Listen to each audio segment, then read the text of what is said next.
From shamans to scientists, mediums to masterminds, cannabis to LSD. Spark joy, spark curiosity, and spark a joint. Because you're listening to Budding Mind. Budding Mind. Aloha, friends, and welcome to the Budding Mind podcast. I'm Brooke Burgstahler, and you know when you just have like the coolest friends in the world? That's what's happening today. Our guest is absolutely incredible, out of this world, bodacious Nikki Kilmer. She is a rock star real estate agent here in Los Angeles, and she also has her own company, Your Spot LA. If you're looking for a house, there you go. That's an organic plug, baby. She's a wealth of information for first-time homeowners, demystifying the buying process, and empowering young folks to get their first dream home or just dream home in general. Nikki is not your typical realtor. For those of you watching, you'll see why, because she's like adorable. She's wildly creative. She wears color from head to toe. She's a designer and a DJ, which I can't wait to dive into. But for now, please welcome my girlie to the show. Hi, Nikki. Hi. How does that feel to have that read to you? Uncomfortable? No, I'm sinking in it and I'm like letting it soak in because it feels so good. Oh, yay. Wow. Thank you for wearing bold blue for me today. I think that was for me. Yeah. Okay, so I would love to know. Let's start with some foundational elements. LOL, get it? It's like a home pun. Okay. How many years have you been in the real estate world? I've been working in real estate since 2014, but I like started at the bottom working, like doing assistant work and doing anything that I could do. Like I was making appointments for people and just doing more admin stuff. And I didn't start selling houses until 2015. Oh, wow. Okay. Yeah. And now you have your own company. So somewhere along the way, you built yourself up and developed your own company, Your Spot LA. Tell me about the genesis of branching off and doing your own thing. When did you feel ready? Yeah. I don't know if I ever truly felt ready. That was probably the most intimidating thing that I could have done.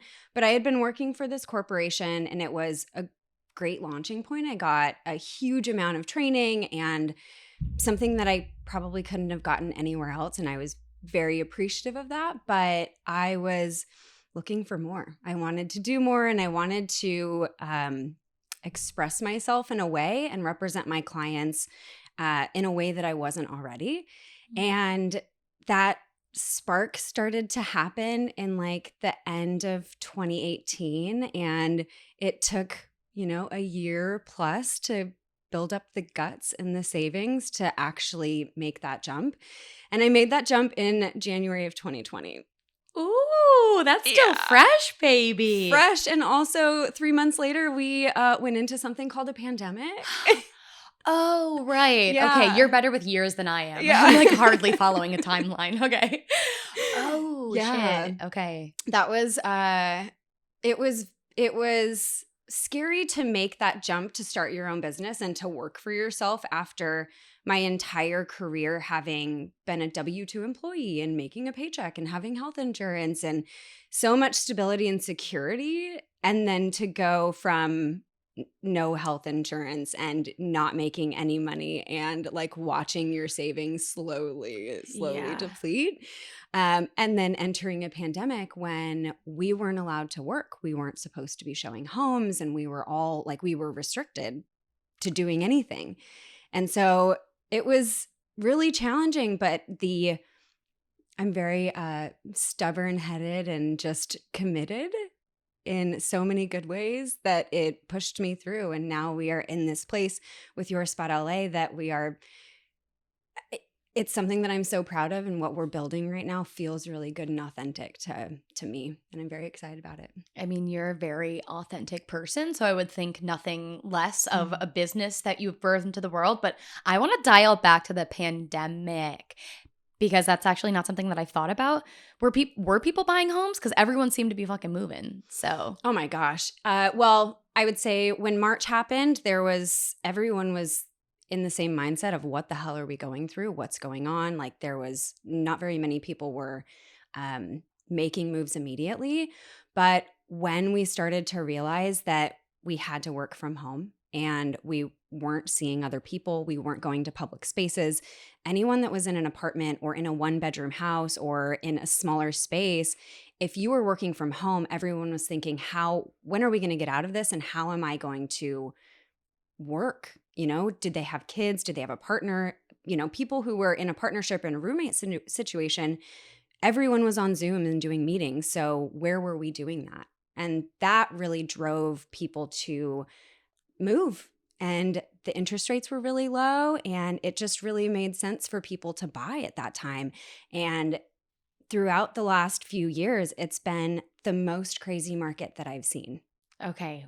Well, I guess we can get to that in a minute. Going back to your spot LA, because as soon as you start talking interest rates, I'm like, oh, I've heard that term. Like I obviously know kind of what that means, but like literally know nothing about it. So back to your spot LA.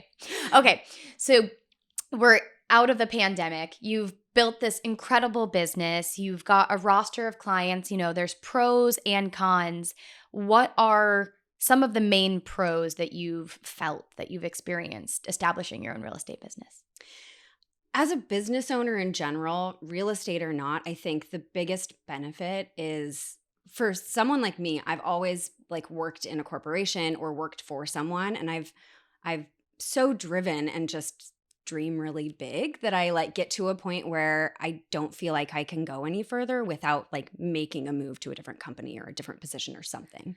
And owning your own business, there's no ceiling. You have whatever you want to get, you can do it. You have to put in the work, but there's no one telling me no at this point, which is really exciting. Wow, I loved that. There's no ceiling, baby. Sky's the fucking limit. Yeah. Yum, yum. Okay, and then cons? I think for me, the biggest hurdle about owning your own business is permission to rest and the permission to slow down. And I don't know if this is everyone who is running their own business, but a lot of the people that I talk to share the same feeling. But I have this feeling of guilt when even if it's an hour, I'm not even talking a full day off. I'm just talking sitting down and, watching TV or sitting down to eat lunch. If I don't have my phone on me or if I'm not available, I'm always worried about missing that phone call. And there's, I have a team now that works with me. So there's an immense amount of obligation that I feel, not only to support myself, but to support these people. So it's really hard to give myself permission to rest because I'm the one telling me to do everything. Yeah. And it's a constant practice. Yeah. Even today. But it's a lot of responsibility and a lot of self-starting when no one is telling you to do anything, but you still have that drive, that innate desire to keep moving forward. I too feel the guilt of taking a 5-minute break. But you know what my naturopath said? And by my naturopath, I mean I saw her one time. Yeah. And naturally. And she's going to heal me. But she was like, girl, just take a 3-minute break. Take a 5-minute break. If 10 minutes feels like too much to you, if that stresses you out, set a timer for 3 fucking minutes. She said that she has a client where her prescription that she gave her is to take 1 deep belly breath a day. Because the woman was so wound up, so nervous about any kind of relaxation practice that she was like, then let's dial it all the way back. Now, that's a lot easier said than done when the stakes are so high and you're in such a competitive industry because there's a lot of real estate agents out there. There's a lot of business being done. And I can't even what is the process of getting clients like? You're a very personal human, but are you just are you always networking hey, you need a house one day? You look like you could be successful. Maybe I'll stay your friend until you need a home. Yeah. For me, things have come really naturally. I'm not I have a sales job, but I don't consider myself a salesperson. And I think the way that I've cultivated my business is through relationships. And you mentioned that there's so many real estate agents out there. And I there was some article that came out once that talked about that there are more agents that are licensed in the state. I forget if it was the state or the city, but more licensed agents than there are homes. And I thought that was really interesting. And we're in a very interesting time where we are going to see, a lot of those people kind of move on to different things because the market is developing. And, this is where the strong survive. And it's very interesting. But I think as far as getting clients go, for me, it's been like very natural friends, referrals, like past clients. And we've been very lucky in that way. I also have a business partner that I work with, and the way that we've both cultivated business is just being us. So it's not like a sale. We've never like bought leads. We've never like, done like the salesy thing. There's so many things that real estate agents do to get clients. And I'm so, so, so grateful that I've never had to go down that path, and everything's come very natural. And that makes it more fun because then my clients are connected in some way and I get to work with some really rad people. Wow. So you don't have to sell your soul. What's that like?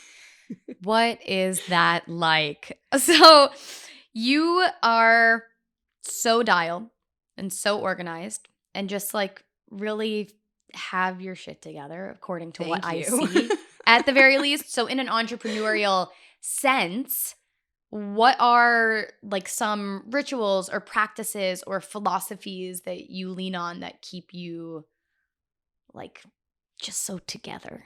Yeah, I mean, I'm thank you for thinking of me in that way. We are all messed up. It's just like you always look clean. I started therapy this year and I love that. Wow. I can't, this is like a plug for therapy. Anyone who's thinking about it, just do it. Break yourself to fix yourself. Yeah. Truly. I think for me, I am so strong-willed, and when I have I dream big, and once I have something, it is so detailed. And this is something I'm working on with my therapist of like releasing the idea of the outcome, like releasing the attachment of the outcome, because I can get so detailed about what that vision looks like. But I think that as an entrepreneur and as somebody who is growing something, especially in a world where you rely on other people for this, which is, I mean, everything, right? Whether you're selling a product or, you're building relationships or you're becoming a therapist or a doctor or something, like you need other people. And I think it's so important to just be yourself. And I think that if you're authentic and putting a message out there that feels good to you, people are going to connect to that. I am very organized. I love planning. Oh, girl, I know. Like, you have something on your mind that you want to do. I'm like already thinking about the things that we can do to help you achieve it. It is like a curse and a blessing all at the same time. But that's probably like my biggest strength as a business owner or growing this business is I can see something and I can create a plan to help get there. It doesn't always like go according to plan, but my favorite strength is I am a problem solver. Like that is my favorite thing about myself. I love problem solving. And that's all this is like I want this, so how do I get there and what are the challenges that are going to show up? And yeah, I think that that's like a huge asset as you're developing a business. So help me solve a problem. Oh, yeah. Okay. Put me on the spot. Here's what's going on. I promise I won't cry. No. So I'm a young woman in Los Angeles. I'm 32 years young. And I would love to buy a home one day. For anyone who doesn't know, homes in Los Angeles are so expensive. Like it is pretty crazy. When I dream and when I go on Zillow and I'm like, what's in my neighborhood? Like I live in a okay neighborhood and everything's like $1.5 million. When I look at houses that I would actually want to live in, I'm like, either I have expensive taste, but I'm trying to like cruise the bottom of the barrel, $1 million for a home. That number obviously has me picking my jaw up off the floor. And just the whole process of how that could be possible for someone like me is like well beyond me. I fall into the category of people that's like, that's not for me. Yeah. Can you convince me otherwise? I don't like the word convince because I think that first, It's you know, culty. yeah. And I am down. I'm like in the cult realm right now. Like I'm going down all the series. This is actually just going to be a Nexium podcast. Yeah. Let's talk about Keith. You want to shake my hand?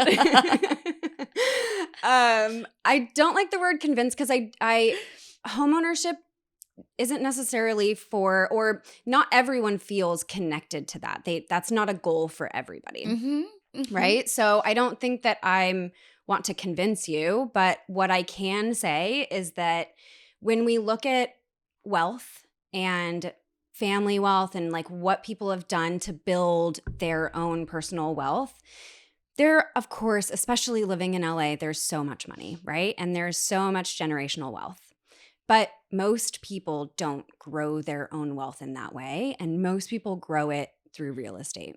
Sure, you can be a savvy like investor in the stock market and do other things. And like maybe there is like the get rich quick kind of thing that like you might be the very small percentage that is successful in that. But the way that the majority of people gain their own wealth is through investing in real estate, because real estate will always be there. People will always need housing. And if we go through a dip in the market, it historically has come up and it will always get back up over that hump.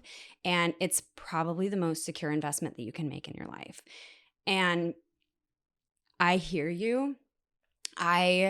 Like most of my clients start out with like the thought that they can't do this. Mm-hmm.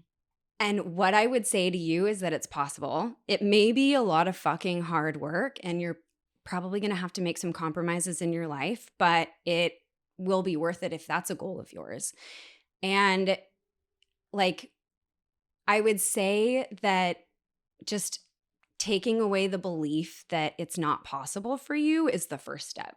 And then creating a plan, you know, to like figure that out. But it is possible. And not every house is $1 million in LA.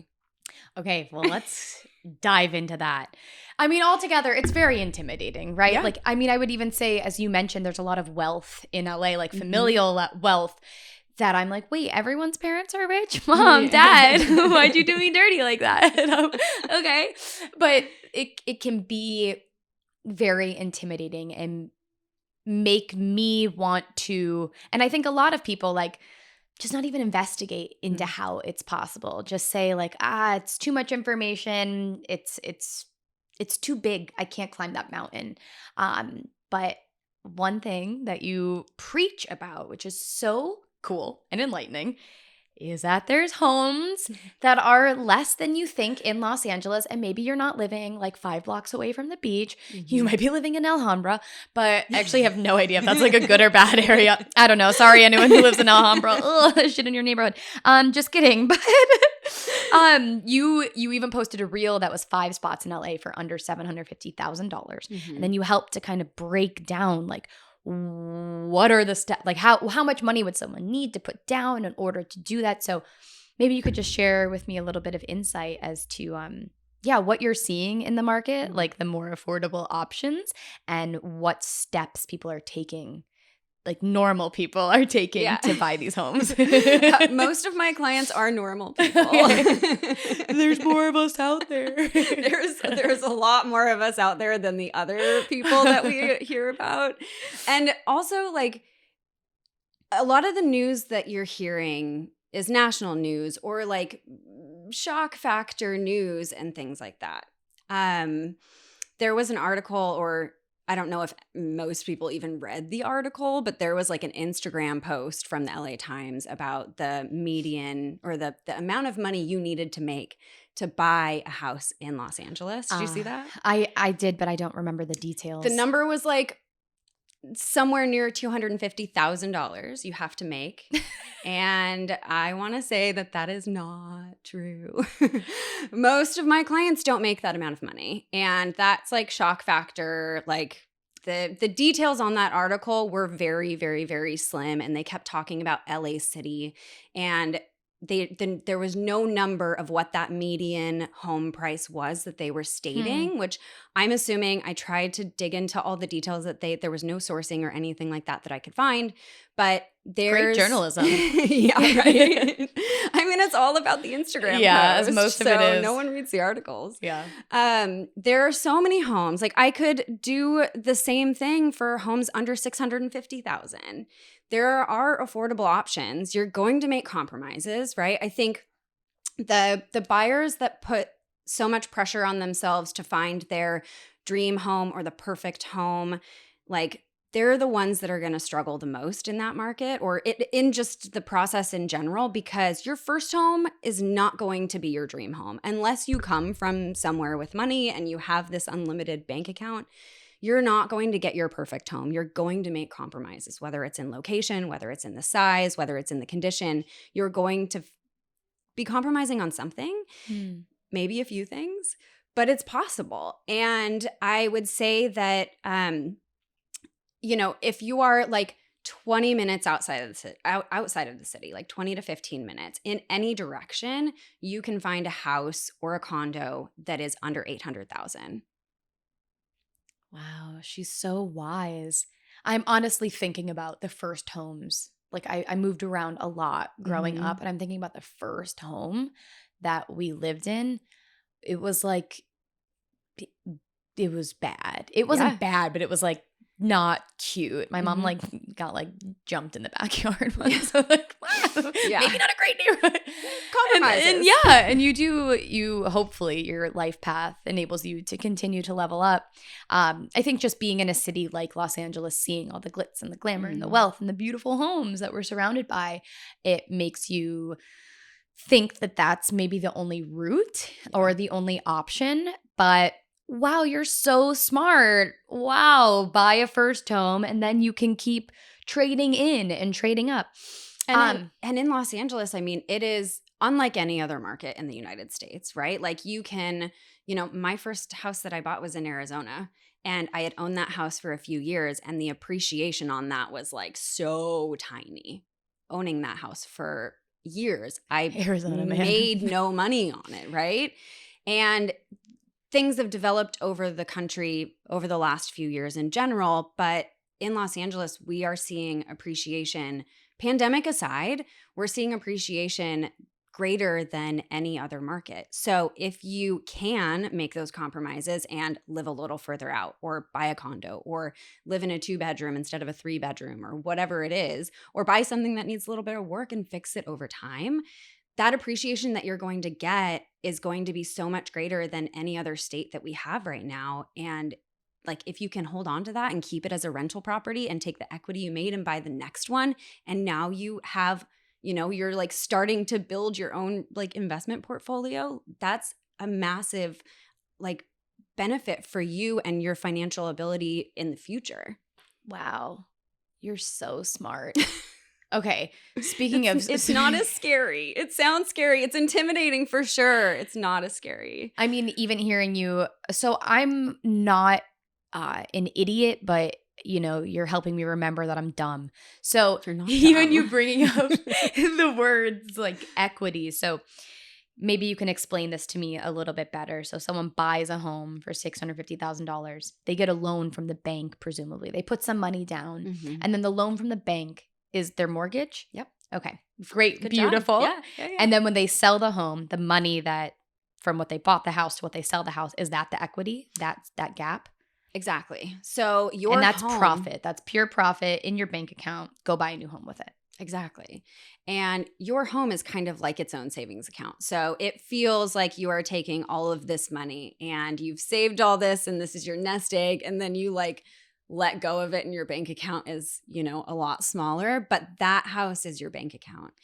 And not only is your money going to like stay there, and you need to buy smart, obviously you need to like work with someone and like understand what you're buying and buy smart, but that money is going to develop and grow as homes around you start to sell and the market starts to increase.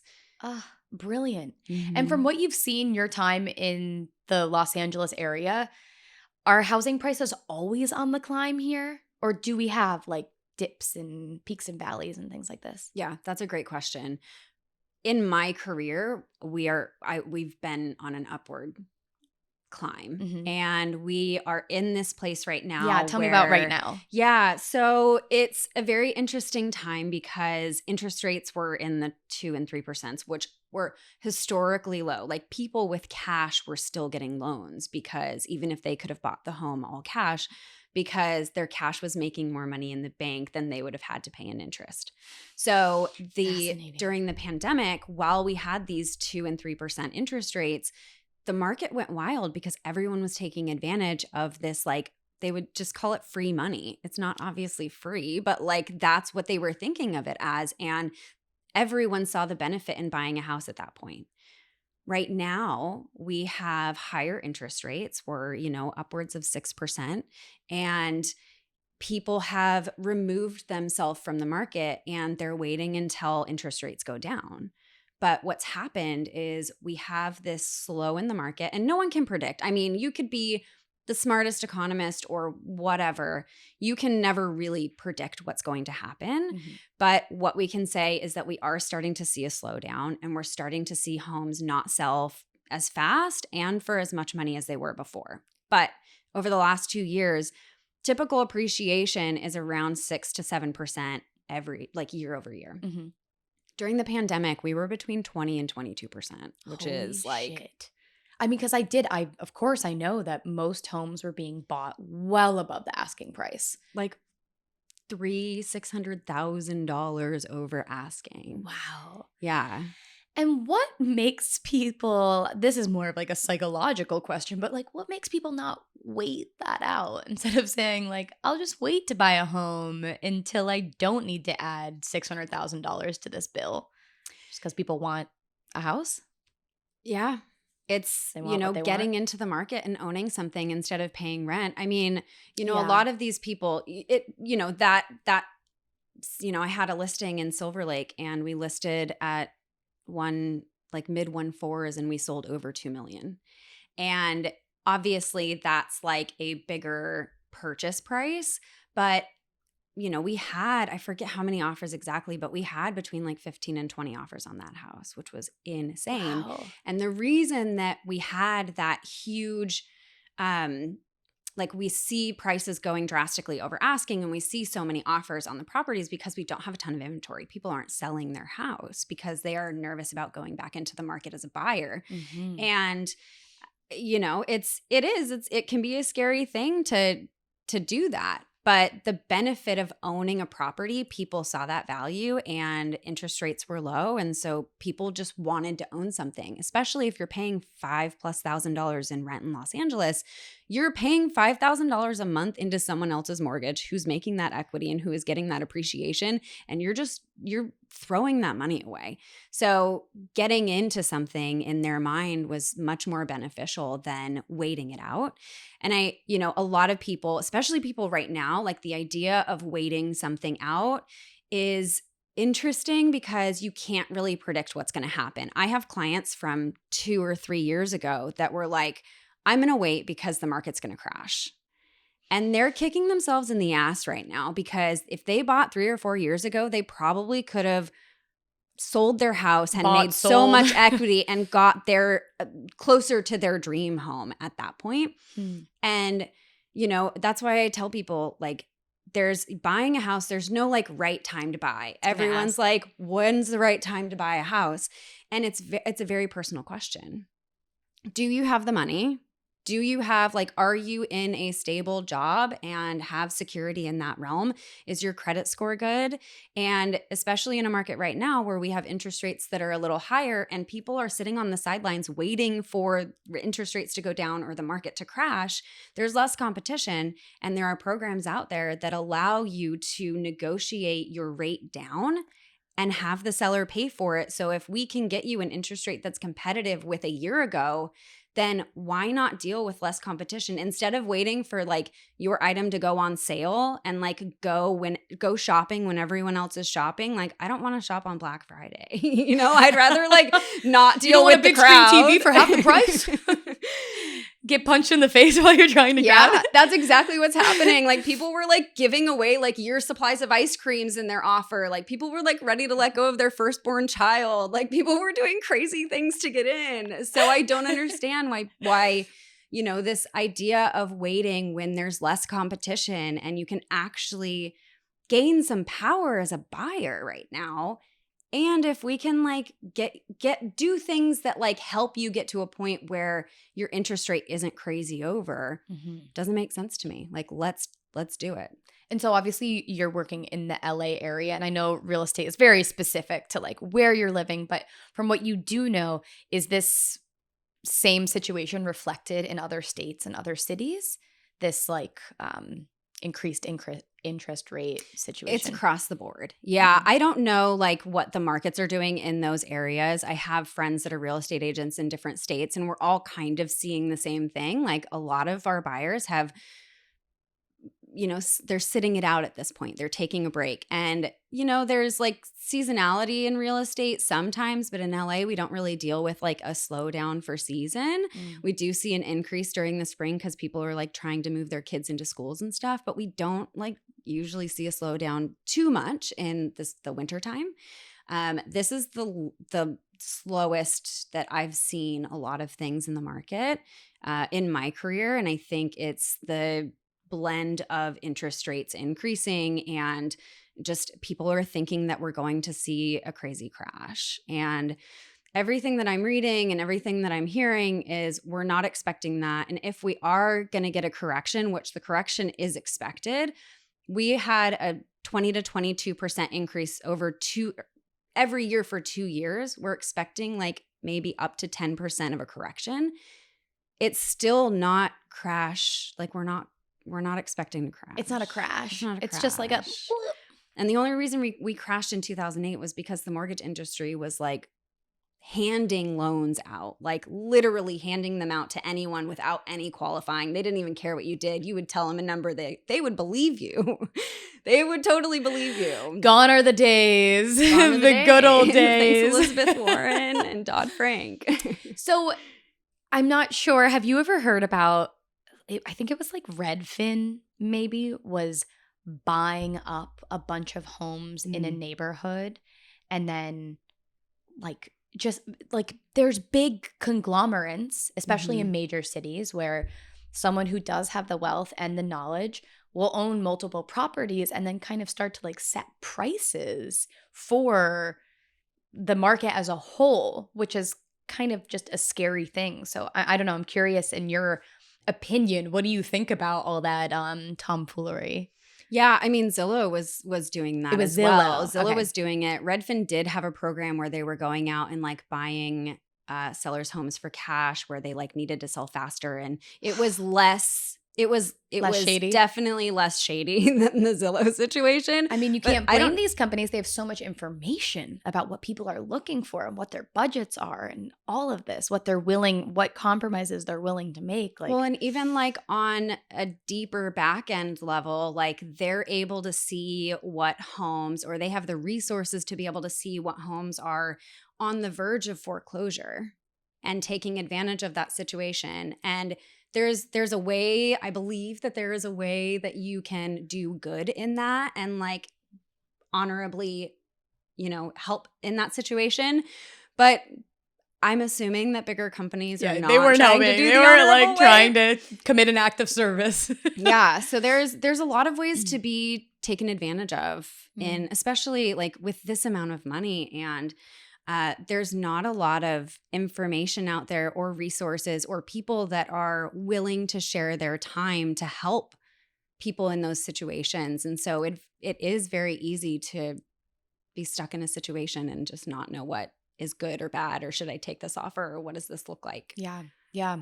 We can shit on Zillow, but honestly, I love taking my dog for a walk and picking out a house and looking up like, what does it look like inside of there? And can I afford it? That one's $2 million too. It doesn't have a front door. It's amazing. Okay. So if we are talking about a prospective buying situation, we mentioned that $750,000 mark. So maybe we could use that as an example to break down like what would it take to be able to afford that house, and what do those different mortgages look like? So, Yeah. all right, I'm on the market. I find a house. It's $750,000. Mhm. What amount of cash would you recommend? And what is that spectrum? Yeah. A lot of people think that you need a ton of money to buy a house. I've heard like 20%. 20%, right? Yeah. That's what, like, that in an ideal situation, that would be fantastic for anyone because the more money you put down, the less your monthly mortgage is, right? But it's not everyone's, like, not everyone has that amount of money. Most people don't have that amount of money, right? Like, let's just be honest. You can buy a house with as little as 5% down. Some loan programs have as little as 3.5% down. So that's 5% of the purchase price, or 3.5% of the purchase price. The more money you put down, the less your monthly mortgage is, right? So like, if you have more cash and it makes sense, like, put that money down and have your monthly payment less. But you know what? I feel like us as millennials, like, we got the shit end of all the sticks, and we have spent and have not been able to make and save as much money, right? Because we are doing everything that we can to educate ourselves and like to do these things, and we don't have a big savings. So if you don't have 20%, don't be hard on yourself for that. Like, just get into something. And if you can do as little as 3.5% down, and if you can afford the mortgage, then it makes so much sense. In addition to the down payment, you're going to pay closing costs. Now, we may be transitioning into a market where we can negotiate that the seller takes care of some of those. But right now, buyers are responsible for their own closing costs. Sellers are responsible for their own closing costs. And that's typically, when you're getting a mortgage, it's typically about 2%. Okay. So if you're putting 3.5% down, an extra 2% for your closing costs, like, that's a good baseline for like what you're planning to save. So my like favorite mortgage resource is on Redfin. And if you go to any of their houses, you can, wherever, look in your neighborhood, click on a house, like halfway down the page, they have a mortgage calculator. It's the best mortgage calculator out there. I'm going to get obsessed. Fun tool. Yeah. And you can go and tweak like purchase price. It already plugs in like what the average interest rate is. Like, there's a lot that goes into your interest rate, and like a lender's going to look at like a whole bunch of things, but Redfin will project what like today's interest rate is. So it's pretty accurate. It takes into consideration your property taxes. It takes into consideration homeowners associations for like condos and stuff. And you can play with the down payment amounts. You can see like what 3.5% is and what 5% is, what your full mortgage would be, including property taxes and insurance and everything. And it's an estimate. So like, there's, little tweaks and stuff that may be, but it's really accurate. And if someone, okay, so if we're buying the $750,000 home, does the price of the home, like, what if you only put 5% down on that? On a $750,000 home, that makes more sense. But then could you get that same, would that still be possible if you wanted a $1.5 million home? You could put down 5%. There's loan limits, and they're changing all of the time. So it very much depends on like what you're buying. There's like jumbo loans, and then there's conventional loans, and there's FHA loans, and there's like jumbo a whole bunch That's of what things. I want. But you can, like, there are jumbo loan programs. They took them away for a minute. I don't know if they're back just yet, but there were jumbo loan programs where you could put as little as 5 or 10% down. Wow. This is so wild. Mm-hmm. And so for people who are spending $5,000 in rent in LA, I know someone who's spending $7,000 a month.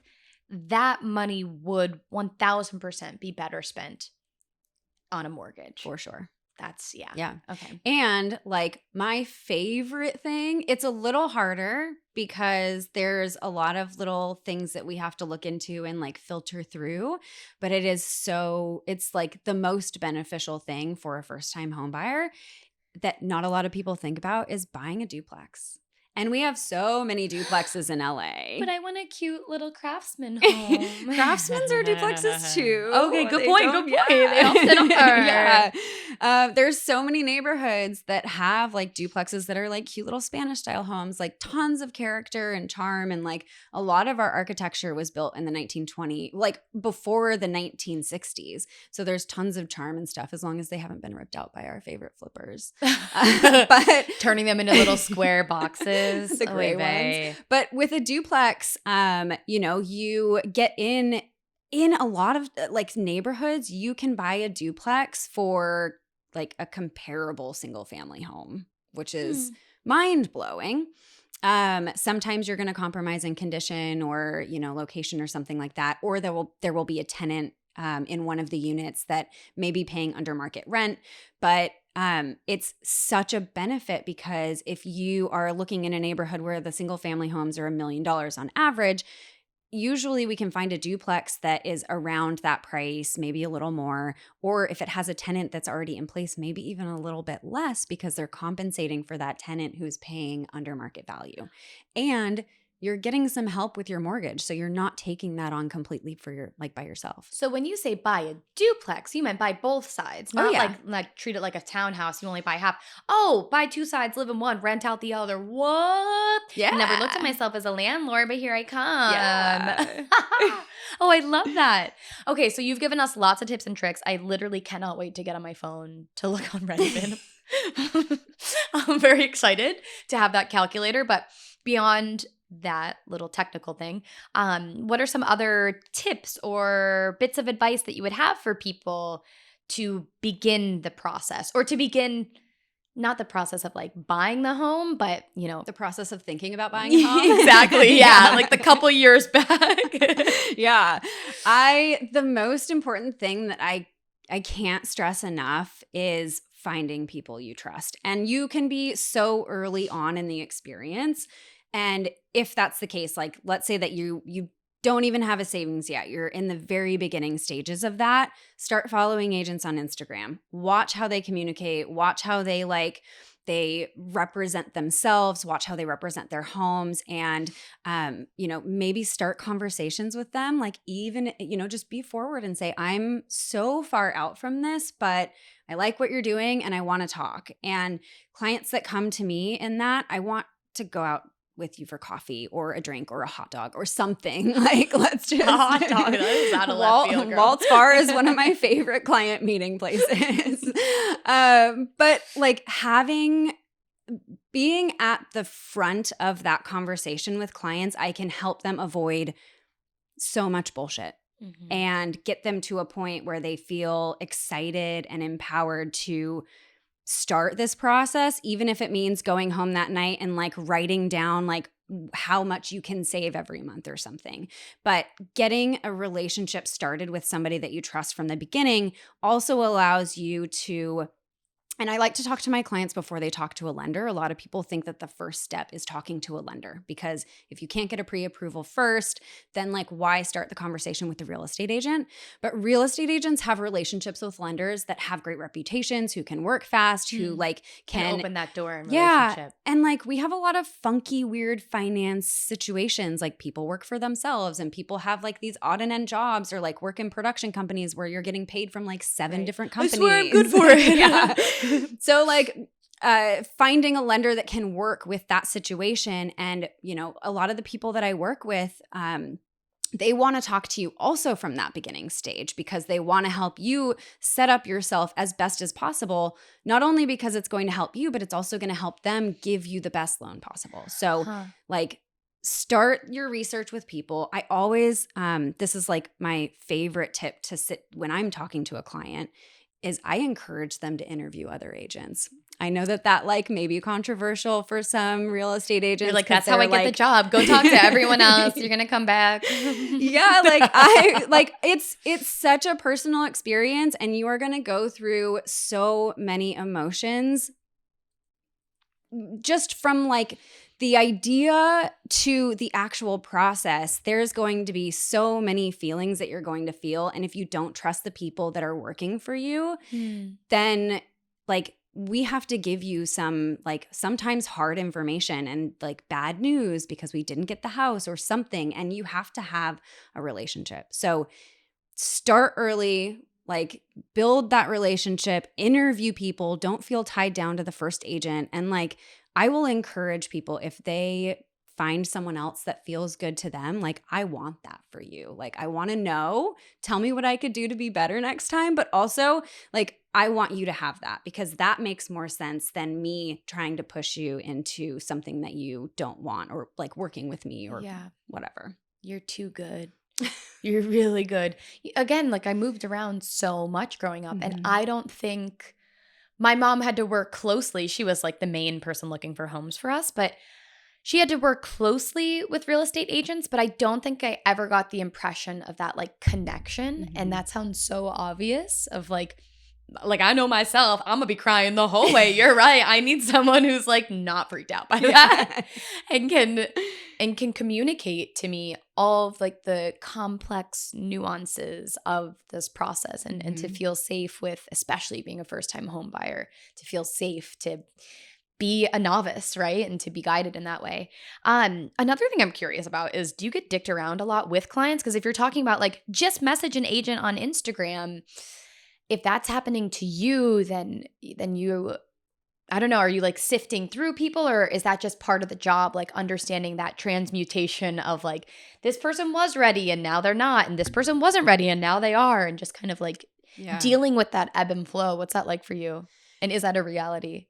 I would say that it's probably a reality more so for, not that I'm like not subject to it, but it doesn't happen as often to me because I feel like I've set the tone for clients. Like when we go out and meet, like I will encourage you to interview agents, but I also ask that I'm opening that door to give you permission to do that. You don't need my permission, first of all, but I'm like giving you permission to do that.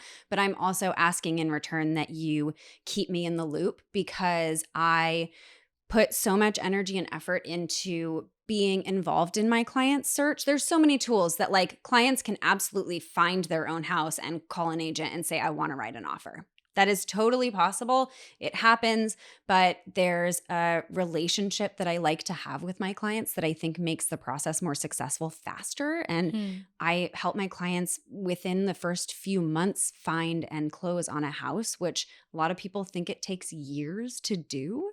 And my success rate when you're ready to go is within 3 months, which is really exciting in a short period. But I ask them and give them permission to tell me that they don't want to work with me if they find a better fit. And so I think opening up that door and creating that like comfort with them is extremely helpful in avoiding like me trying to reach out to someone. Like I don't want to be spinning your wheels. I don't like, just tell me. Yeah, I don't want someone contacting me. Like I don't want to be a salesperson. I'm not going to sell myself to you. Like I want to provide so much value that you want to work with me. And if you don't want to work with me, I'm not going to be upset. I'm going to be happy that you found somebody that you trust. God, you're so sweet. You don't want to work with me? But I took you to get hot dogs. So beyond the home space, the exterior of the home, especially like you have to go check out the Your Spot LA Instagram. Is it at Your Spot LA? Yep. Amazing. The way, at least, that you photograph and you frame these homes, it seems like you're just always selling very cute houses. And you and your partner like help to beautify and make things a bit more sellable and attractive and honestly like quirky. And that is obviously reflective of your inherent style. I mean, if you ever get the pleasure of going to Nikki's home, it is so cool and colorful and always shifting, and it's so warm and inviting and stylish. It's like so stylish. Thank you. Is that something that you've always had a grip on? And like, where does that vision come from for you? I think me finding myself has been a journey, and expression that I give in fashion. That's where it started. And then I was like, wait, I don't have to live in a white box. Like I can paint my walls and I can be expressive in a different way. I'm also reading this book called The Great Indoors, which is talking about how our spaces, our homes can affect our mental health and increase our lifespan. What? Yeah. It's really interesting that like architecture and the way that we design and create our home can help us live longer and live happier lives. And so I think that it is extremely important to make my home me. And when I get home, like I am always running around and I'm like going and doing things and I'm like always doing something. But when I go home, I want to feel calm and relaxed. And color is that for me. And like that is my form of expression is yeah, I just, it's vibrancy and energy and it's fun. And it comes naturally to you. It really does. I think that's like, Yeah. what is like money can't buy style. Yeah. That whole thing. It can buy you a nice home in LA, but it cannot buy you style. That's very true. And then on top of that, you're a wildly creative person. Of course, like through the way that you dress and express yourself in your home and all of this, like a very visual human, also very auditory human because Nikki is a DJ and she's got mixes on SoundCloud, very exciting stuff. Her DJ name, I think you should tell them. Miss Frizzle. Miss Frizzle. She was my hero. I mean, she was someone that I looked up to so much. Yeah, you're low-key Frizz. Yeah. You are Frizz. You embody her essence. I don't think that you, like I intuit you're not embodying her musical tastes. Yeah, I don't think so either. Yeah, I'm not sure what she listened to, but I feel like just Wheels on the Bus over and over and over. But this is a somewhat like music and a passion for music is not new to you. Very tapped into the scene here in LA, but performing and taking on this new role as musician is new for you. So what has that process been like as you embark on this new creative journey for yourself? Extremely humbling. As it always is. You know, learning a new skill as an adult is challenging. And I think the way I've wanted this for so long, it's been like a dream for 10-ish years. Wow. And I have been a dancer since I was a toddler, and music has always, I've been connected to that as it connects to movement and expression within my own body. And finding the dance world in Los Angeles was just this eye-opening, mind-opening, heart-opening experience. And I was a ballerina, so everything was like structured and like positioned, and I had a very hard time my first year of college in a modern dance class where we had to like let go, and I was like, I can't do that. Not without drugs. Yeah. And like in Los Angeles, I discovered I was like brought into this world which was so outside of anything that I had ever experienced, and the music that I was hearing was unlike anything else. I mean, I was like raised on like Metallica and Melissa Etheridge, and like that duality is so funny. Mom and dad. And so of an era. Yeah. But like I was hearing disco and funk and like 80s, like it was music that I had never experienced before in an environment that I had never experienced before. And I was moving my body and expressing myself in a way that was like, I don't know, it felt so genuine, but it also felt so new to me. And that's where I first saw DJs playing records and mixing records. And I was just like, what is this? Like they had like turntables set on like rubber bands so that like nothing would like shift the record. And there was just so much detail and technicality within that realm. So much to learn. It was so interesting. And I've just been very intimidated and inspired and excited about it for so long. And I'm so happy to like finally be here. I mean, I am dating a vinyl DJ now, so it makes it a little easier. And like one of my best Free friends, lessons. yeah, one of my best friends, we're like on this journey together now. And it's, I think, the only reason that I am making the strides that I am making and like where I am at right now with this is because having these people in my life, like as accountability partners, but then also just inspiring to like push myself more. And I'm so stoked to take the heart that I have on the dance floor and get behind the booth and try and inspire people to like move, to sweat their asses off. get down. I love it. Okay, I have one last question for you, and I didn't tell you I was going to ask you this because I forgot the name of my podcast. It's the Budding Mind podcast. Who am I?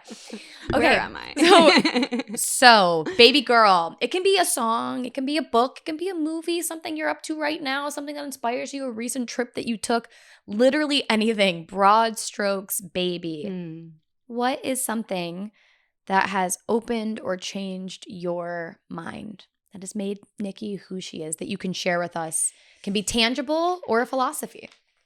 My experience with acid. Hell yeah. Like you have said acid is your drug. Yeah. It is something that I am in control of everything in my life. Like I have control down and letting go of control is emotional and overwhelming and like very scary. Mm-hmm. And experiencing acid was, I couldn't control and I had to let go. And going through that first experience has opened me up to a new me and like figuring out who I am, and has like created the Nikki that you see today, and has allowed me to have a different it's all about perspective for me every time. And it gives me a new perspective of people and their thinking and music and art and like just anything that is possible. It's been so expansive for me, and that connected with all the other things that I am doing to like help grow myself. It has formed who I am today. It's wild. And carved out a couple new neural pathways. Yeah. Go ahead, LSD. Reshape this brain. Well, I've never heard of acid, but I appreciate that endorsement, and I'll have to look into it. Yeah, you should read about it. I should try it sometime. Thank you so much for imparting so much wisdom and like true detail and takeaways for everyone listening. Please check out Nikki on SoundCloud. How do we find you there? Yeah, so I am Miss Frizzle. Cool. I also have a SoundCloud called Permission to Move with my partner Lee. Love and this. On Instagram, Your Spot LA and Nikki the Beat. Beautiful. All that'll be in the comments. Thank you so much. I love you so much. I love you so much. And I hope we can Thank keep you. hanging out. Okay, bye.